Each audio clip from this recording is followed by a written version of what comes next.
सभी को नमस्कार। मेरा नाम संकेत है। मेरे YouTube चैनल में आपका स्वागत है। इसलिए आज हम रॉबर्ट कियोसाकी की पुस्तक रिच डैड पुअर डैड का सारांश देने जा रहे हैं। तो चलिए शुरू करते हैं। सबक एक, अमीर लोग पैसों के लिए काम नहीं करते। सबसे पहले आप इस छोटी सी कहानी को समझ लीजिए। एक व्यक्ति जिसके पास एक गधा होता है। जब उस व्यक्ति को अपने गधे से मेहनत करानी होती थी तो वह एक गाजर उस गधे के आगे लटका देता है। उस गाजर को देखते ही गधा उसे खाने के लालच में मेहनत करने लगता है।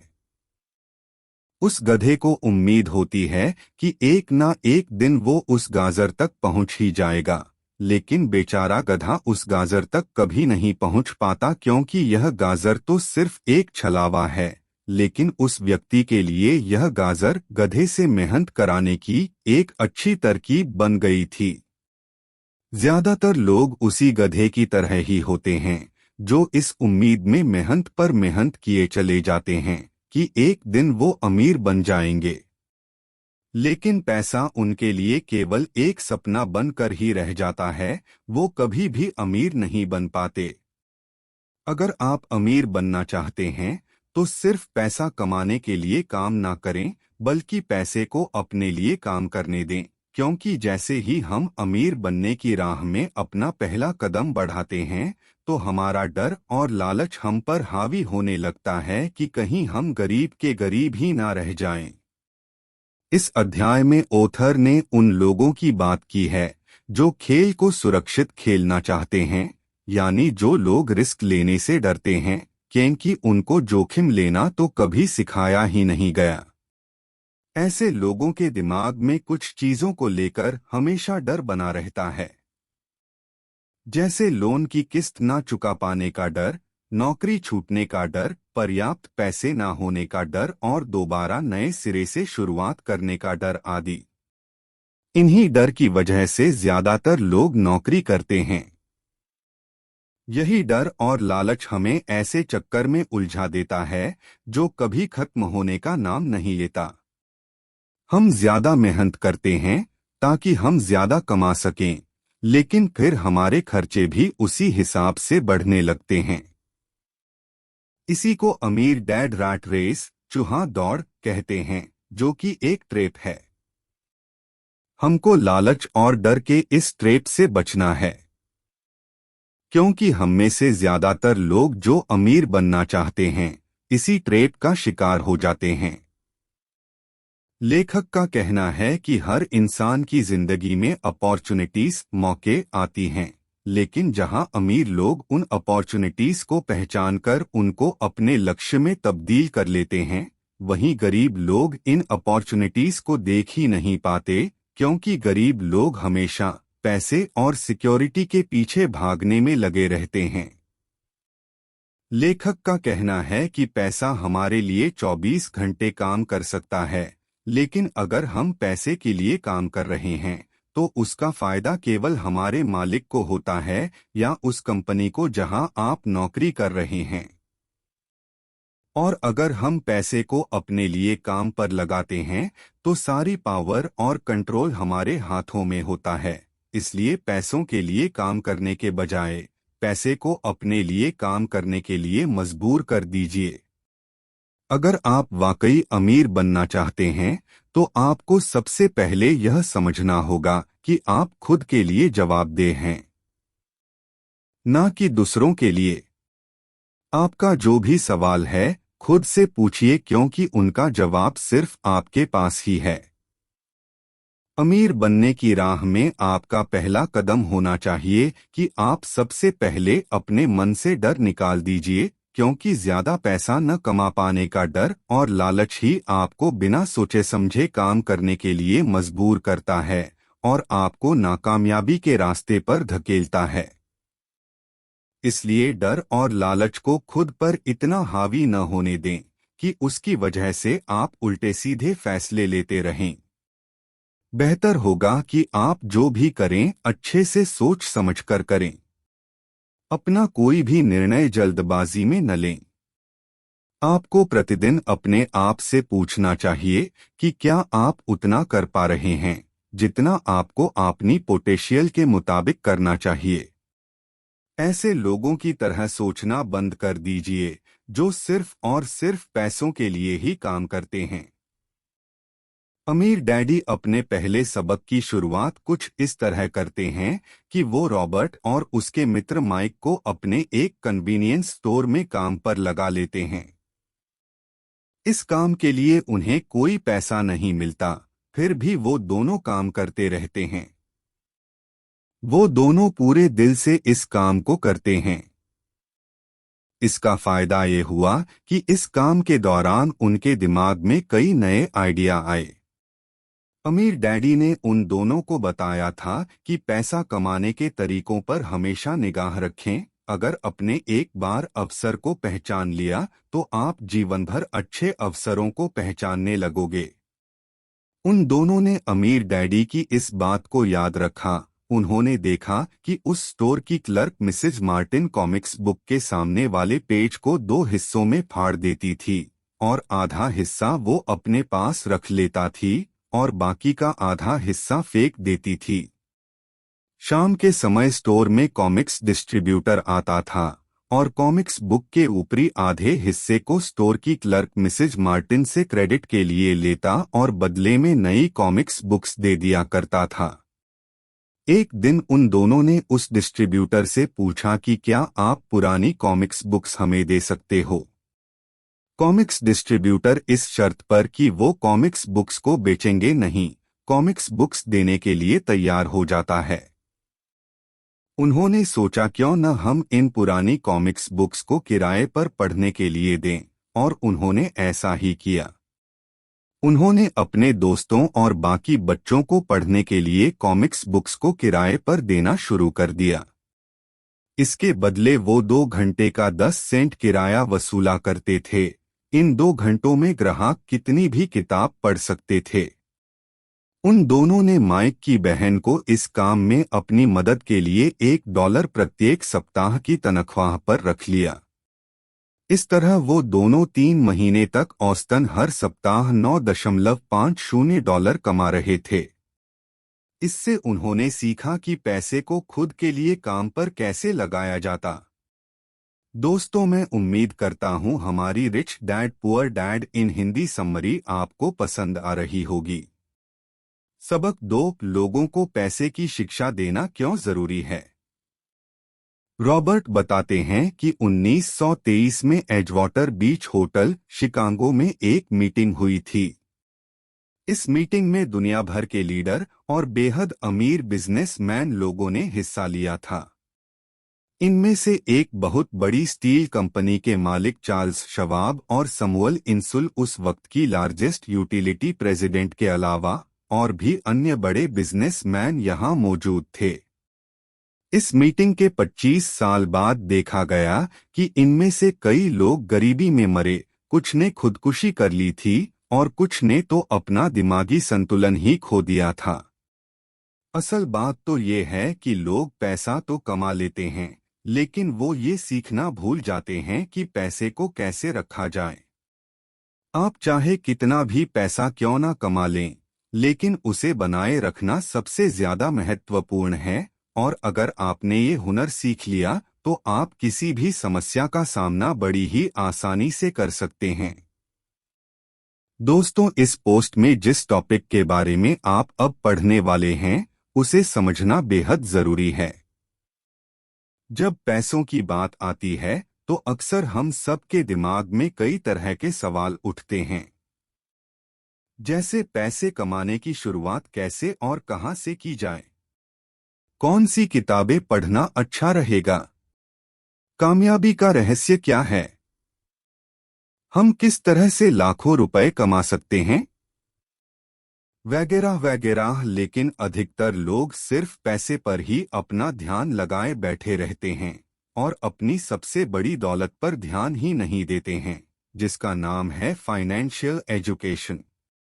अगर आप ये सोचेंगे कि पैसा ही आपकी समस्याओं को सुलझा सकता है तो आपके लिए आने वाला समय बहुत ही परेशानी भरा होगा। ध्यान रहे, बुद्धि से समस्याएं सुलझती हैं और इसी से पैसा आता है। अगर आपके पास पैसे की समझ नहीं है तो पैसा चाहे आपके पास आ भी जाए पर ज्यादा देर तक नहीं टिकेगा। ज्यादातर लोग जिंदगी भर ये नहीं समझ पाते कि असल बात ये नहीं है कि आप कितना पैसा कमा पाते हैं, बल्कि ये है कि आप कितना पैसा रख पाते हैं। आपने लॉटरी जीतने वाले उन गरीब लोगों की कहानियां तो सुनी ही होंगी जो अचानक अमीर बन जाते हैं पर कुछ ही समय बाद वो फिर से गरीब हो जाते हैं। ये लोग लाखों करोड़ों रुपए जीतते हैं फिर भी वहीं आ जाते हैं जहां से उन्होंने शुरू किया था। इसके अलावा आपने ऐसे खिलाड़ियों और फिल्म स्टारों की कहानियां भी सुनी होंगी जो अपनी जवानी के दिनों में करोड़पति होते लेकिन बुढ़ापे की दिनों में भीख मांगने तक के लिए मजबूर हो जाते हैं। इसका कारण है पैसे की समझ न होना। ये महत्वपूर्ण नहीं है कि आपने कितना पैसा कमाया, बल्कि महत्वपूर्ण ये है कि आपने कितना पैसा बचाया और आपने कितनी पीढ़ियों तक उस पैसे को संभाल कर रखा। ये बात अच्छी तरह समझ लें कि अगर आप अमीर बनना चाहते हैं तो आपके पास पैसे की अच्छी समझ होनी ही चाहिए। चलिए इस उदाहरण से समझते हैं। अगर हमें कोई घर बनाना है तो हमें 6 फीट की नींव खोदनी होगी, वहीं अगर हमें बहुमंजिला इमारत बनानी है तो हमको सबसे पहले एक गहरा गड्ढा खोदना पड़ेगा और एक मजबूत नींव डालनी होगी। ज्यादातर लोग अमीर बनने के चक्कर में 6 फीट की नींव पर ही बहुमंजिला इमारत बनाना चाहते हैं। हमारा स्कूली सिस्टम उस जमाने का है जब खेती किसानी ही अर्थव्यवस्था का आधार थी। आज भी ये बिना नींव के घरों में भरोसा करता है। इसलिए स्कूल कॉलेज से निकलने वाले बच्चों की कोई आर्थिक नींव नहीं होती। देखा जाए तो अकाउंटिंग दुनिया का सबसे बोरिंग विषय है। ये बहुत उलझन भरा विषय है, लेकिन अगर आप लंबे समय तक अमीर बने रहना चाहते हैं तो ये सबसे महत्वपूर्ण विषय है।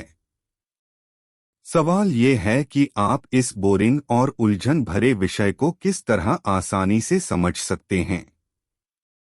आप पढ़ रहे हैं rich dad poor dad book summary इन हिंदी। लायबिलिटीज और एसेट्स के बीच के फर्क को समझे और सिर्फ एसेट्स ही खरीदे। अमीर बनने का सबसे आसान और सबसे महत्वपूर्ण नियम है कि आपको संपत्ति यानी कि एसेट्स और दायित्व यानी कि लायबिलिटीज का अंतर पता होना चाहिए और हमेशा संपत्ति ही खरीदनी चाहिए। अगर आप अमीर बनना चाहते हैं तो आपको बस इतना ही जानने की जरूरत है। ये पहला नियम है और यही इकलौता नियम है जो बहुत आसान लगता है, लेकिन ज्यादातर लोगों को इस नियम की इम्पोर्टेंस पता ही नहीं होती है। ज्यादातर लोग पैसे से संबंधित समस्याओं में सिर्फ इसलिए उलझ जाते हैं क्योंकि उन्हें ये नहीं पता होता कि संपत्ति यानी कि एसेट्स और दायित्व यानी कि लायबिलिटीज में क्या फर्क होता है। अमीर लोग संपत्ति इकट्ठा करते हैं, वहीं गरीब और मिडिल क्लास के लोग दायित्व इकट्ठा करते हैं। और मजे की बात यह है कि गरीब और मिडिल क्लास के लोगों को ये लगता है कि वो संपत्ति इकट्ठा कर रहे हैं। चलिए अब एसेट्स और लायबिलिटीज के अंतर को समझते हैं। लायबिलिटीज और एसेट्स किसे कहते हैं? एसेट्स वह चीज है जो आपकी जेब में पैसे डालती है, वहीं लायबिलिटीज वह चीज है जो आपकी जेब से पैसे निकालती है। बस आपको इतना ही जानने की जरूरत है। अगर आप अमीर बनना चाहते हैं तो आप जिंदगी भर संपत्ति यानी एसेट्स खरीदते रहिए। अगर आप गरीब या मिडिल क्लास आदमी बनना चाहते हैं तो आप दायित्व यानी लायबिलिटीज खरीद सकते हैं। लायबिलिटीज और एसेट्स के बीच के फर्क को न जानने से ज्यादातर लोग जिंदगी भर पैसे की तंगी से जूझते रहते हैं। 80% परिवारों की पैसे की कहानी यही होती है कि वो पैसे कमाने के लिए कड़ी मेहनत करते रहते हैं, फिर भी वो अमीर नहीं बन पाते। इसका मतलब ये नहीं कि वो पैसा नहीं कमाते, इसका असली कारण ये है कि वो जिंदगी भर संपत्ति की जगह दायित्व ही खरीदते रहते हैं। पैसा कमाने के बाद उसका क्या किया जाए? पैसे को अपने पास कितने लंबे समय तक रोका जाए? पैसे से कड़ी मेहनत कैसे करवाई जाए? अगर आप इन सवालों के रॉबर्ट कियोसाकी हमेशा असली संपत्तियां खरीदने की सलाह देते हैं, ऐसी संपत्तियां जो आपको फायदा पहुंचाती हैं, जैसे ऐसे बिजनेस जिनमें आपको मौजूद रहने की जरूरत नहीं हो, आप केवल मालिक हों पर उसे दूसरे लोग चलाते हों। स्टॉक्स में निवेश, बॉन्ड्स खरीदे, आमदनी देने वाला रियल एस्टेट खरीदे, बौद्धिक संपदा से मिलने वाली रॉयल्टी जैसे स्क्रिप्ट्स, पेटेंट्स, बुक्स आदि। इसके अलावा हर वो चीज जो कीमती है, जो आमदनी देती है और जिसका मूल्य समय के साथ बढ़ जाता है। ऐसा नहीं है कि आप अपनी विलासिता की वस्तुएं, दायित्व ना खरीदे, लेकिन रॉबर्ट बताते हैं कि अमीर लोग विलासिता की वस्तुएं सबसे अंत में खरीदते हैं, जबकि गरीब और मध्यम वर्गीय लोगों में विलासिता की वस्तुएं सबसे पहले खरीदने की प्रवृत्ति होती है। इतना समझ लेने के बाद अब आप अमीरों का सबसे बड़ा रहस्य सीखने के लिए तैयार हैं। यानी वो रहस्य जो अमीरों को बाकी लोगों से काफी आगे पहुंचा देता है। आप पढ़ रहे हैं रिच डैड पुअर डैड पुस्तक सारांश हिंदी में। सबक 4, टैक्स का इतिहास और कॉरपोरेशंस की शक्ति।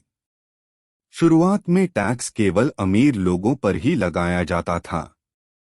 शुरुआत में टैक्स का मतलब था कि जो व्यक्ति ज्यादा पैसे कमाएगा वो अपनी कमाई का कुछ हिस्सा जुर्माने के तौर पर सरकार को देगा। बाद में टैक्स उन लोगों से भी वसूला जाने लगा जिन्होंने इसकी पैरवी की थी, यानी गरीब और मध्य वर्ग। सबको लगता है कि अमीर लोग ज्यादा टैक्स देते हैं, पर वास्तव में ऐसा बिल्कुल नहीं है।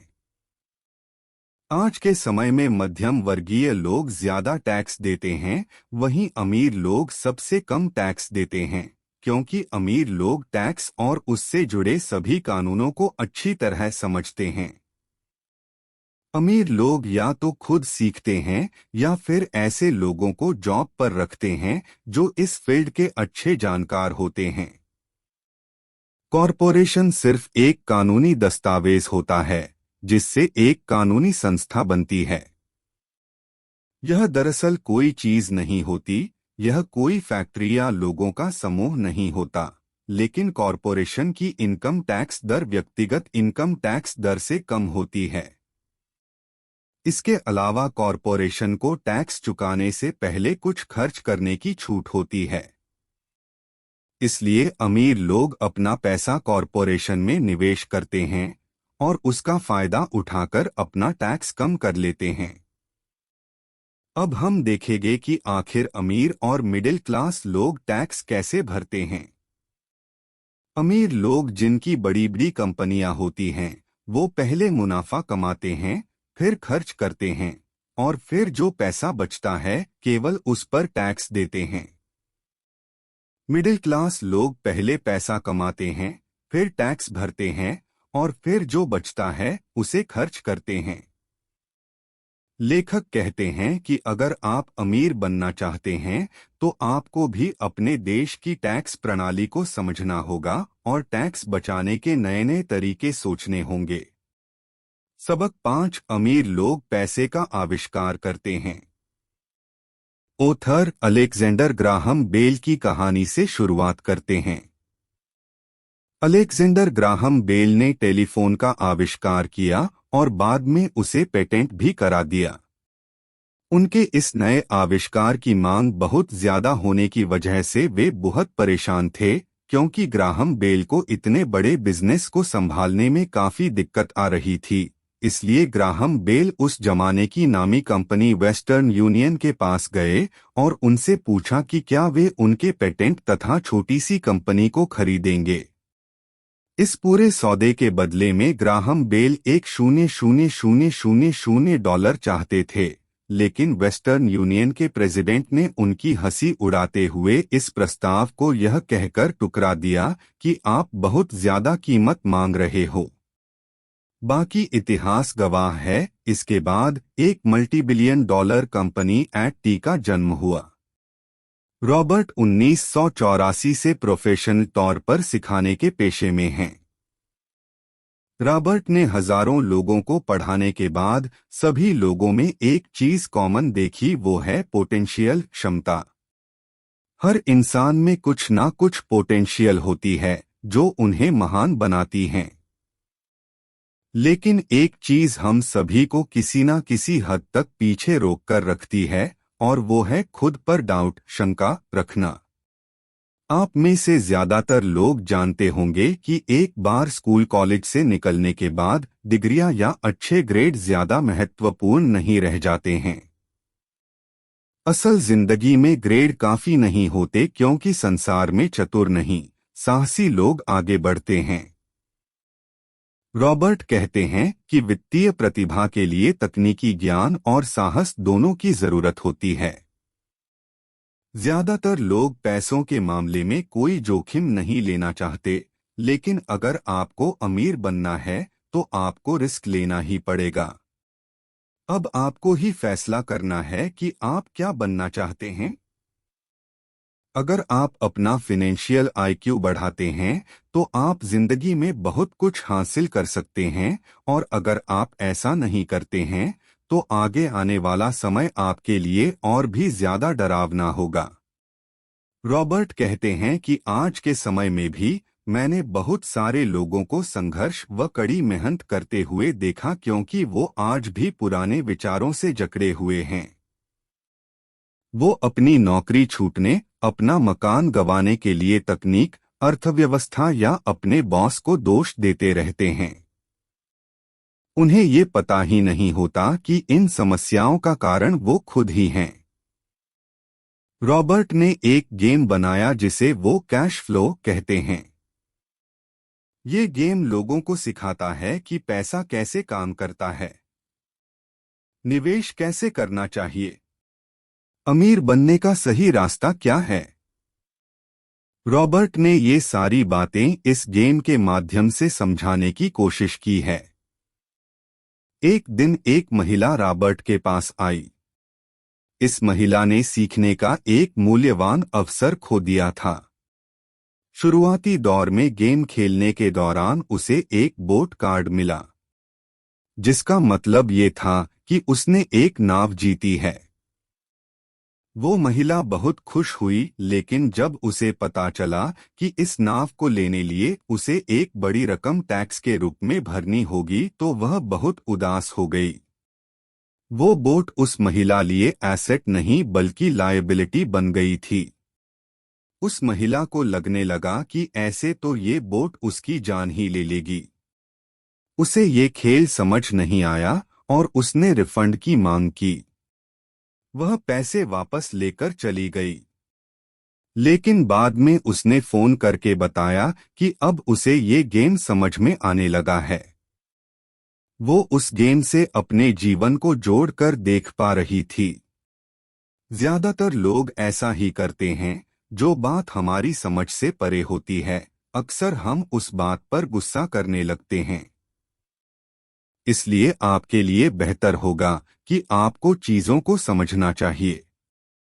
कैशफ्लो खेलने वाले कई लोग ऐसे भी होते हैं जो इस खेल में काफी सारा पैसा कमा लेते हैं, लेकिन उन्हें ये पता नहीं होता कि उस पैसे का क्या करें।